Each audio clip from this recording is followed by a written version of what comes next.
Hello all గొడ్డొచ్చిన వేళ బిడ్డొచ్చిన వేళ అని మన పెద్దలు అంటూ ఉంటారు. కొందరు ఆడపిల్లలు పుట్టిన తర్వాత తల్లిదండ్రులకు విపరీతంగా కలిసొస్తుంది. అలాగే భార్య మెట్టనింటికి వచ్చిన తర్వాత ఆ కుటుంబానికి లేదా భర్త జీవితంలో మంచి స్థితికి చేరుకుంటారు. కొందరు తమ కష్టాన్ని నమ్ముకుంటే ఇంకొందరు మాత్రం ఇలాంటి అంశాలకు అధిక ప్రాధాన్యత ఇస్తారు. ఈ సంగతి పక్కన పెడితే ప్రెజెంట్ మెగా ఫ్యామిలీ అభిమానులు మాత్రం రెండో కేటగిరీని విశ్వసిస్తున్నారు.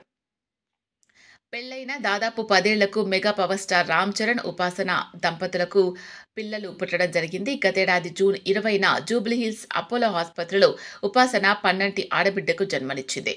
దీంతో మెగా అభిమానులు నాటి నుంచి సంబరాలు జరుపుకున్నారు.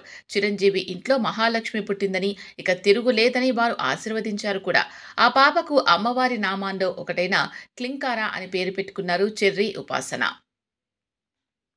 చిన్నారి పుట్టిన నాటి నుంచి మెగా కుటుంబంలో వరుస పెట్టి అన్ని శుభాలే జరుగుతూ ఉండడంతో పాప లక్కీ లక్ష్మిగా మారిపోయింది.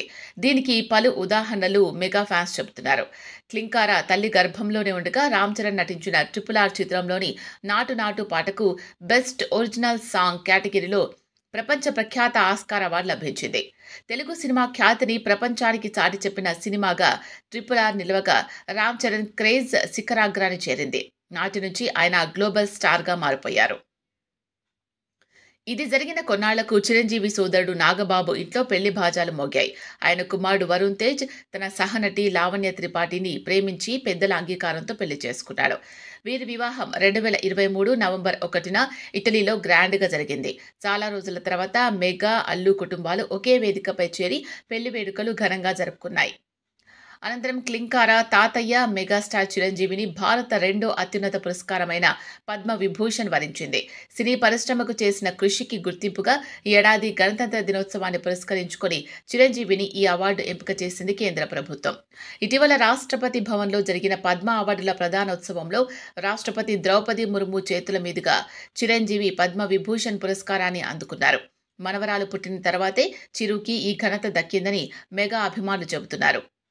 ఇక తాజాగా ఆంధ్రప్రదేశ్ అసెంబ్లీ, లోక్సభ ఎన్నికల్లో జనసేన, టీడీపీ, బీజేపీ కూటమి ఘన విజయం సాధించింది.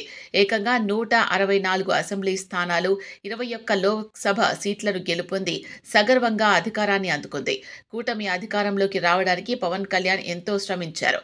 ఆయన కృషి ఫలితంగానే ఈ అపూర్వ విజయం సొంతమైంది. అలాగే దాదాపు 10 ఏళ్ల నిరీక్షణకు ఫుల్ స్టాప్ పెడుతూ పవన్ ఎమ్మెల్యేగా గెలుపొందారు. పిఠాపురం నుంచి పోటీ చేసిన జనసేనాని భారీ మెజార్టీతో విజయం సాధించి అభిమానుల కోరికను నెరవేర్చారు.